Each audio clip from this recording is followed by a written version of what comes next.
Peter, I must ask you a question. Yes. Did you just say I must ask you a question? Are you high? High on life, buddy. High on life.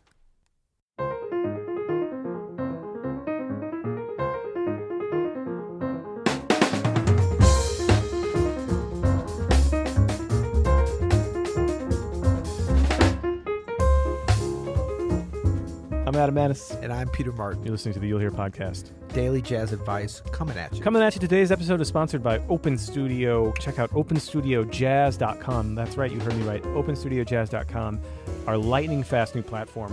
All of our courses are up there now. Yep. It's a beautiful thing. We're getting great feedback because we got new features like quizzes, practice routines on a lot of stuff. We still have the same great living notation feature where you can see a lot of the transcriptions scrolling along with the videos. We got all that, but at lightning fast speeds now. Yep. openstudiojazz.com. Check it out. Nice.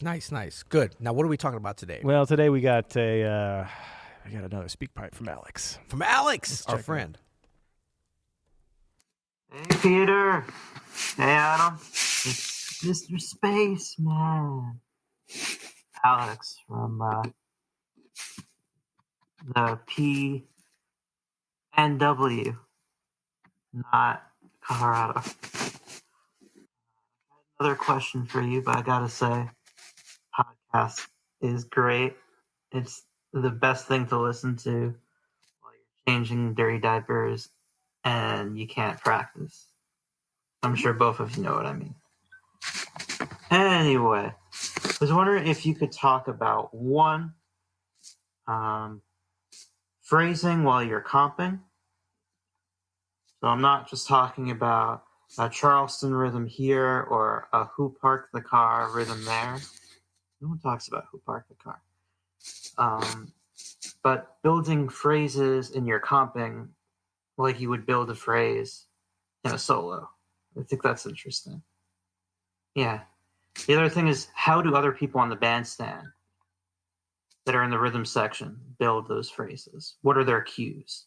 All right, that's my question. I'm going to do this under a minute and 30. Guys are great. Keep at it. Take care. Bye. 1 minute, 25 seconds, Alex. You just made it under the wire. He maximized that time. Who parked the car? Who parked the car? I don't know Who that. I never heard I that know before. who let the dogs out. Who. But yeah. But who parked the car? The way he said it, though, could have been like, who parked the car? You know? Oh, like, all right. Walk the dog. Walk the dog. Walk the dog. Yeah, that was. But I think he means who parked the car? Who parked the car? Boo bop, boo bop. Yeah. I just never heard it referred to as that. Charleston. Charleston. Yeah. Yeah, I don't know So any of those. monotone with yeah. your. So, I don't want to put a delivery pitch there. on Yeah. it. So Alex, okay, I just figured out. I think he said Alex from PNW, and I was Pacific thinking Northwest. that's what it is. Yeah, Pacific. yeah. I was Yeah. thinking like a rap group, like NWA, PNW. I was thinking Alex. like P&W sausages down here off Kings Highway. nice. That's B&W. B&W, Sorry. right. So, all right, thank you, Mr. Spaceman, back in the house, back on the podcast, back all up on the speak pipe, all up in your speak pipe. As spacey as ever. As spacey as ever. So, all right, this is cool, man. I want you to start with this if you would, Adam, because I'm a little bit spaced out on exactly, I don't know, maybe because it's phrasing while comping, rhythmic phrasing. I think he's saying not rhythmic phrasing, so I'm not exactly sure what he's I asking. think he's kind of alluding to both rhythmic and melodic phrasing. I mean, that's how I think of comping. I don't know how you approach it, but for me, the deeper I get into it and the more I listen to great accompanist and both guitarist and pianist, there's less throwing our hands down at the keyboard and more like actual melodic phrases. Yeah. And of course, rhythm goes with that naturally, right? Sure. I mean, so I would say, what was a real game changer for this for me, Alex, a few years ago, I really worked out my two-handed voicings, 5-note, 6-note, even 4-note two-handed voicings that I could play over any chord with any melodic note on top, right? So I really wanted to get that solidified so that I was never surprised. If I wanted to make a melody on any chord change, I could do that easily. And it wasn't just me doubling something or moving something around, but actually like thoughtful 5-note voicings with no repeated notes. I have a whole system I created for myself just to be able to do that. And it's been really amazing because I was just I play so many trio gigs that I don't comp for a lot of people anymore. Right, actually, right, I right. mean, a little bit, but I was just playing a quartet gig. I played a quintet gig over the weekend, a quartet gig last night. Like a string quartet gig or No, I jazz wish I could quartet? play. If I could play viola in a string quartet, that would Right. be like Ooh, life goal. went right for the middle there. Yeah. Oh yeah. I don't want to be on either end. No, but I was playing these gigs where I was having to do a lot of comping, and I was really just so grateful for that work that I put in to be able to comp melodically, because I can basically listen to what the soloist is playing, listen to what the drummer's playing, listen to where the bass player is, and compose my melodies around what's happening. And not that you're always like, I want to be right in there with you, bro, or anything like that. What up, what up, what up? But you want to say what you want to say so that you're not just. I mean, the whole goal of being present in the music and playing jazz is that it's a live thing that's new every time. Is this a live thing? Yes, it is. Yes, this is it's a live new thing. every time, and you're actually saying something substantial whenever you do anything, including comping, so that I have these melodic voicings that I can go to at any time so that I can really contribute what I think compositionally to what's happening around me. Yeah, that's good. I was actually thinking about this as you were answering, and that what you said at the end kind of changed up my whole idea about this. So talking about, is this a live thing? This is absolutely a live thing. Yeah. So you kind of hit on the conversational aspect of comping and the reactionary and the inspirational component of that. I think that's so important. So whatever we do talk about or theorize about phrasing in our comping and harmony and like how we're going to do that, it's imperative that, as pianists or guitarists or drum or anybody who's comping, horn players can comp too. Absolutely. Don't sleep on that. Horn sections can comp. Totally. So comping is accompanying, and it's conversational in jazz. So let's not get, however we phrase, let's not let that get so important to us, and we're so important and precious that it becomes more important than listening, number Totally. one. First and foremost, Yeah. the most important part. And so I think that the way that we phrase should be intertwined, and integral to how the soloist that you're actually accompanying and comping behind is phrasing. It should never be, well, this is the way I phrase, however we look at it, And it's so important that we come with that kind of mindset of, accompanying. And now remember, accompanying, I believe, it does not mean just supporting. I think a great accompanist, a great comper, is that can we say that? Comper? Does that make We sense? just did. We said it. Bam. Is someone that supports and inspires and pushes at the right time. And that's all about like listening and stuff. And so like how you're phrasing and stuff you can't separate that from the whole act of comping, which is really about listening. That's right. It's not all about you when you're comping, but you absolutely have the right to have some input into what's happening and to talk to the soloists. Right. And to guide them. And how do you know when you need to step up more and when less? You have to listen. Oh, I thought it was you Google it. No. That was what my kids said, how you can get any answer. Sorry. You Okay. Google it? No, you have to listen to what's going on. Okay, right. You also have to listen to what's going on with the bass and drums if you're comping too, because a lot of, you're supporting the soloist, you're adding your own input, you're there to help the sound.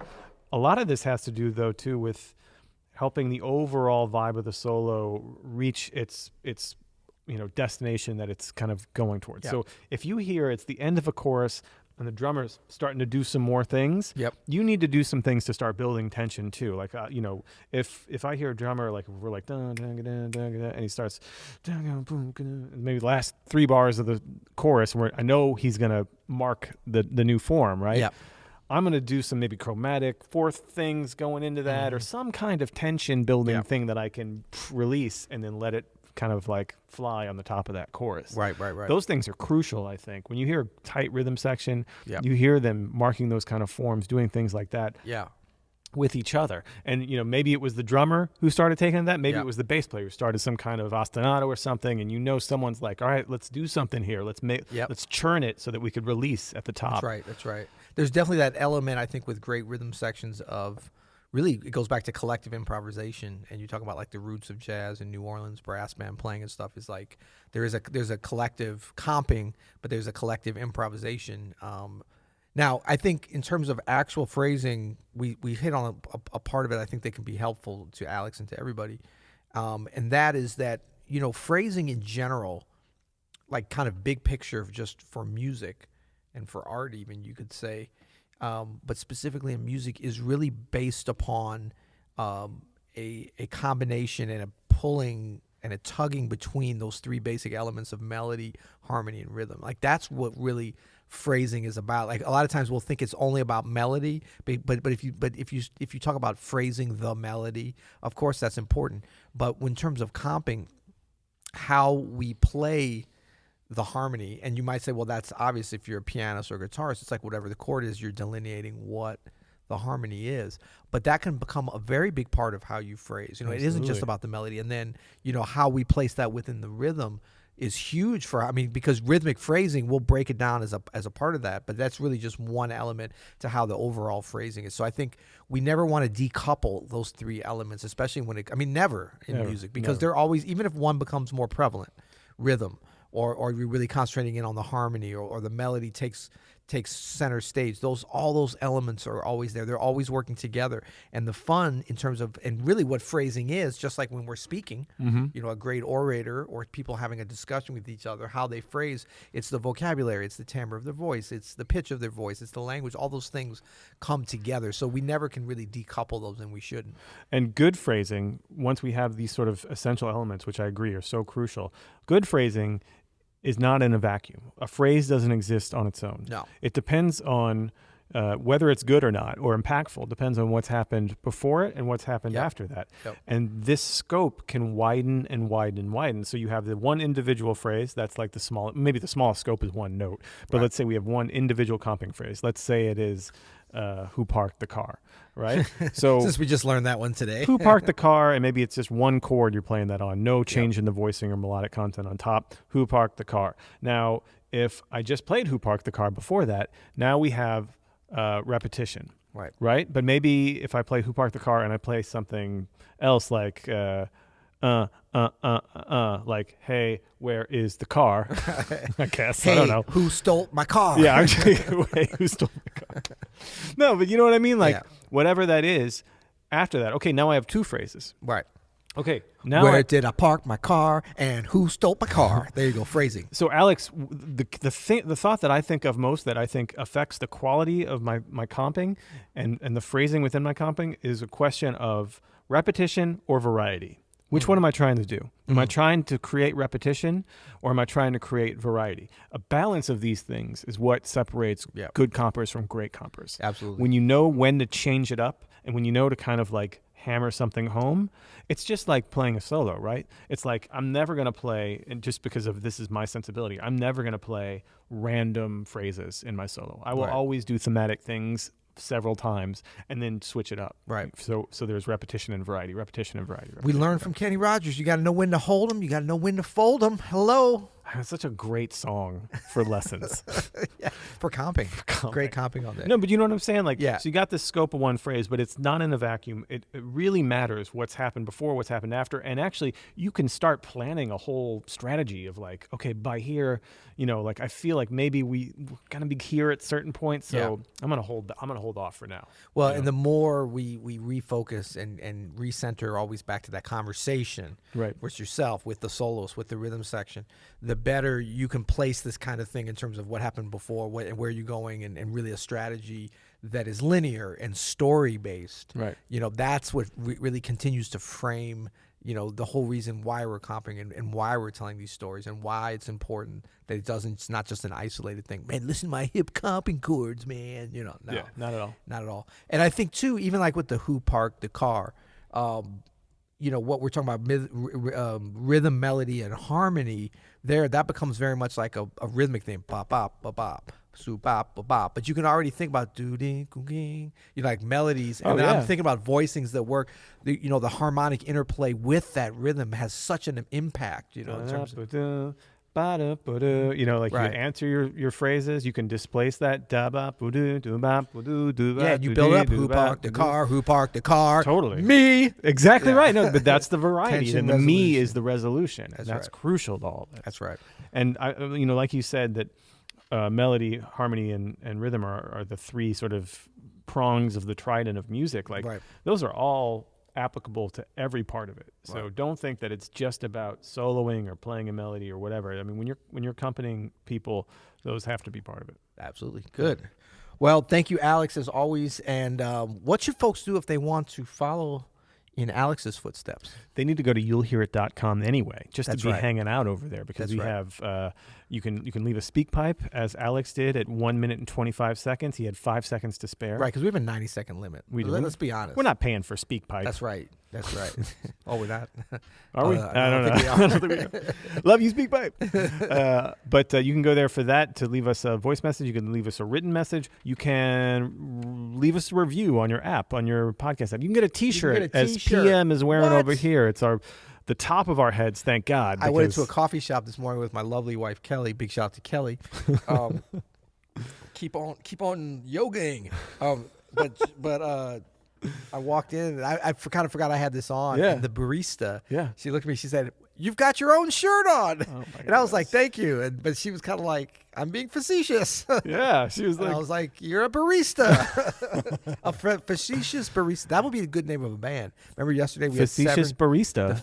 the facetious barista. Yeah, You I mean, guys can have that. I'm giving you that for free. If you want a band name that no one can pronounce, that'd be great. Facetious barista. Nice. But it is a little bit like you're wearing the band. But it's not exactly. I mean, it's like You're in the band and you're wearing really. your Can own you tell T-shirt. that's me? No, but if people know who you are, like if Yeah, I'm but just the barista, this is how much you Oh, get. my coffee. name's on the your top. name's on the I top. didn't see that Like part. I'm Peter Martin. Hello. Oh, look, here's my credit card. Can I get my coffee? Peter So Martin.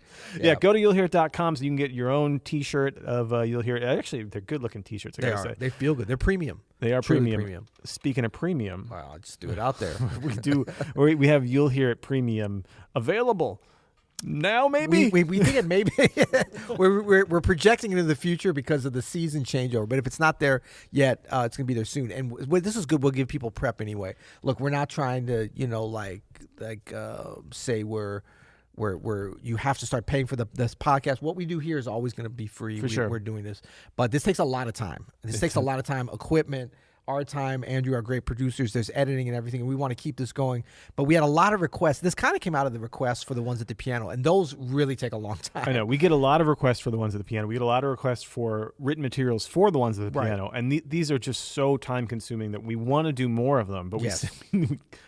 we can't afford it. Exactly right. So there's going to be a small monthly fee that I think you will find nice and affordable, and it's also a nice kind of gateway into the Open Studio Jazz world. It's going to be available. It is available. That's right. At openstudiojazz.com, and it's a ongoing membership, and you can come and go as you please. I mean, you know what you get with this as well, with the Open Studio or with the You'll Hear It Premium. This is the lowest tier you can get into the exclusive private Facebook page that we have for Open Studio, which That's is right. an incredible network of musicians, an incredible resource. We do a lot over there, a lot of free content over there as well. So Yeah. check So that you out. get the private Facebook group. Yep. You get the access to the archive of all the You'll Hear Us, because we couldn't even have space to leave them all in the regular feed. So if you want to go back old school to our original episodes, Oh yeah, there's like on a so. road trip, you can only get them as a premium member. That's right. When we were not in the podcast, we were in the big room with the 35-foot high ceilings. That's right. So you get a nice reverberous sound. That's right. Yeah.